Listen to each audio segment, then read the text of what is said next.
Everyone, I'm Jamie Kubota. I'm here in San Jose State, the Nutrition, Food Science, and Packaging Department. I have Kelly with me, grad student teaching assistant, and today we're going to be introducing the concept of mise en place. Mise en place is a French culinary term that means everything in its place. And essentially it refers to getting ready to cook, and it refers to the ingredients, so making sure that you have all of your ingredients, that you have all of your equipment, and that you understand your recipe, that you're ready to go. Yeah, so the concept is you shouldn't be winging it. You should be relaxed and enjoying yourself in the kitchen. And if you have everything you need, you will. And you're more likely to be successful if you have everything you need and you have it when you need it. Because if you prep part of your ingredients and start cooking, and while that's cooking you need to do something else, you may actually not be paying attention to what's going on in your pan. You can burn things, etc. It could be a distraction. Yeah. So even though it may seem time consuming, it's actually a really good practice to get into, is getting everything ready and in its place. So mise en place. Mise en place. I think the thing to remember is to have everything ready before you ever turn on any heat. And what I like about mise en place is that you can actually prep for more than one recipe at a time. And so therefore you can meal prep. So what we're going to do is we're going to show you mise en place for 2 recipes at the same time. With exactly the same products. So we're using the same ingredients to make 2 different things, and I'm cutting them and I'm preparing my mise en place for the 2 separate recipes separately, but I'll be ready to go to cook as soon as we're done here. So we've started a little bit. We already cut up some onions and some peppers today, so we have those here. Here's this plate is going to be the mise en place for our veggie soup, and this plate is going to be the mise en place for our veggie stir fry. Yep. So for the soup, we diced the onions. For the stir fry, we sliced the onions. We diced the red pepper. We sliced the red peppers for the stir fry. And we also already have some garlic, ginger, and green onions for our stir fry. But you know what? We want a little bit of that garlic also, but I think you want it in a different form. I think so. Right? So what I was hoping for is that we could have a little bit of garlic sliced to go for our Italian style vegetable soup. And the reason we have these 3 items right here for the Asian stir fry is that this is pretty much a trinity of Asian flavor. Is the combination of green onion, garlic, and ginger is a classic and will really give things a yummy Asian flavor. And this goes back to the term mise en place. So I had forgotten the garlic for this plate, but I went ahead and found it now before it's too late, right? So we'll get that sliced. This is the time to make those little errands and everything, is before you start actually turning on the fire. And Kelly is requesting this to be finely sliced. I like nice sliced for the soup. It's gonna, since we're not gonna cook this very harshly, we're just gonna lightly sweat this and everything. It won't be bitter or anything like that. It'll be nice. It'll flavor it.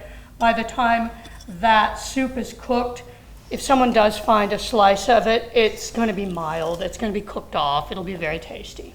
Now the next thing we're going to do is prep our celery. 2 ways. Right? And so we want 1 stalk of celery for our soup to be diced. So I'm going to run my knife right down the center of it, and that creates 2 long pieces of celery that I can then quickly dice up. And this is going to go in our soup. I can't believe what a treat this is to me. I'm usually her sous chef, and now she's being my sous chef, so it's super fun. And as a chef, you know, it's fun to be a chef, it is. It's also fun sometimes to be a sous chef. So I enjoy being a sous chef sometimes. Well, you do it so well, so that's delightful. Now, the other one, cut, huh? You wanted this one on the bias, right? I do, please. So this piece of celery is a little rolly. It's rolling on me. So I'm going to take that piece off, and I'm going to behave itself. I'm going to cut a little thin strip off of here so that it's not so rolly. There, that's better. Give you a little stability there? Yep, and then I'm going to cut it on a bias, which means on a diagonal. So for stir frying, what we want is all these vegetables are going to be in the pan for a relatively short period of time. We want the maximum amount of surface area to be able to have contact with the pan so we get some nice color on it, some nice char, some flavor. We're going to cook it hot, we're going to cook it fast. These need to be thin, they need to be bite-sized. The basic idea behind that is that Asian cooking developed this way because they didn't have a lot of fuel to waste. That's right. And so it takes less fuel and less energy to cook things that are already cut up than it does to cook things that are in great big pieces. And if they're thin pieces, it takes even less time. And I'm doing my carrot similar. Some diced So I carrot. cut it in half and then in quarters, and then I'm going to dice this. So I'm And you going to just take. seem to create flat surfaces whenever you're working with your vegetables. You find that way to make it stable, make it predictable, Exactly. and make it safe. And there's my dice, and this is going to go on Lovely. my plate with my other soup veggies. And then I have another carrot here that's going to go in our stir fry, and you wanted that on the On the bias as well, and some nice diagonals. So I cut that in half, and now I've got a nice flat surface, and that's going to be easier for me to cut on the diagonal then into little fine That's nice. pieces that'll go well in our stir fry. So one of the things you'll notice is that for each different recipe, the items are approximately the same size. Now, these things all take roughly the same amount of time to cook. They're not all that different from one another. But we are going to come up and have a couple of the softer vegetables. So what we have to remember is we might have something that's all the same size, but some things will get added later.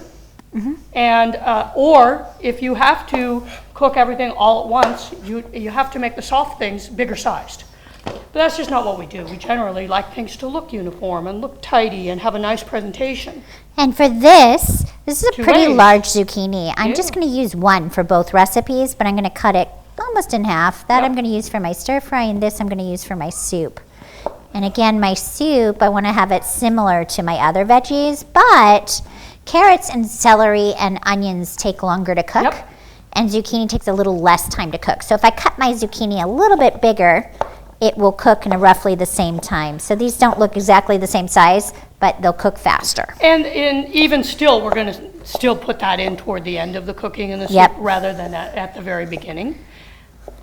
And there is my zucchini. I'm just going to make room on my plate for my zucchini, and then my prep. Whoa, I have one more thing that's going to go on there, a little bit of cabbage, right? Right. So, both of these recipes are perfectly good with cabbage in them. They are. I'm a big fan of cabbage. I like cruciferous vegetables of any kind. Cabbage is inexpensive. It has plenty of nutrition and fiber in it, and it tastes good. And I think that it is an underloved vegetable in the United States and underappreciated. I want to point out one thing about the zucchini. So this was a pretty large zucchini, but it's still okay. There aren't any big seeds. You can see a few little seeds starting there. The larger the zucchini, the larger the seeds. It doesn't mean it's inedible. No. But you usually want to pull those seeds out. So if I had opened this up and seen a lot of seeds here, I would have taken my melon ball or a spoon and just scooped those out Right. before I sliced it like this. Now, we don't peel any of these, but also some of the bigger zucchinis, they can have a pretty tough, Woody. kind of rind on Yeah. them. And so you can still peel it and use the flesh, though. Perfectly tasty and good. So here is our stir fry. So And now just last but not least, we have some cabbage. And so little shredded cabbage actually is really nice in the veggie soup. If you didn't have cabbage, you could use spinach, you could use kale. handful of whatever leftover greens you have that aren't a lettuce, because lettuce doesn't really work in that application. That's right. But it goes really nicely in stir fry. I'm going to thinly shred it. And I may not even, that may be enough. It just needs a handful, really. Yeah, I think that's going to be enough for my stir fry. I'm And gonna then put it maybe just here. some squares or something for the, And I can cut this bigger, Right. to go in my soup. just a little of that stirred in is a nice welcome addition. It is. It adds a lot of flavor, a lot of key nutrients when you Yes. add in your greens. Okay, so All we'll right. add that here, and then our mise en place is done. So in just a few minutes, we've prepared the all of the cutting and chopping and peeling and everything has been done for not one but two meals that will each have leftovers as well. So we're saving ourselves time Time. in the cooking process, but we're also saving ourselves time in the cleaning process, right? So we're not getting the cutting board out twice. We're getting the cutting board out once. And so we did 2 recipes, but you could easily prep for 3, 4 recipes.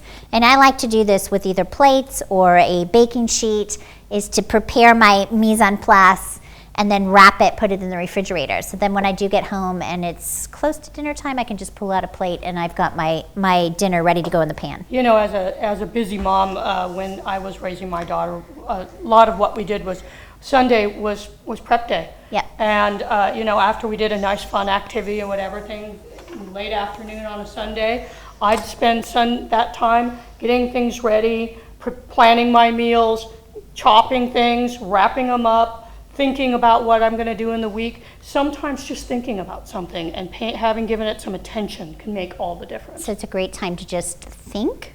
It's also a good time to put on a podcast. It is. And maybe learn something, so you can actually learn something while you're cooking. Absolutely. Maybe listen to a lecture. I listened to one of our lectures. There we go. Sometimes I must admit, I just listen to music because it's calming, and I get in the kitchen and I just enjoy some music. I listen to books. I really like listening to audiobooks, and I don't like to. I don't, and sometimes I just need a little piece of quiet, as my daughter used to say. So the point Mommy is, needs a piece of quiet. give Mommy her happiness.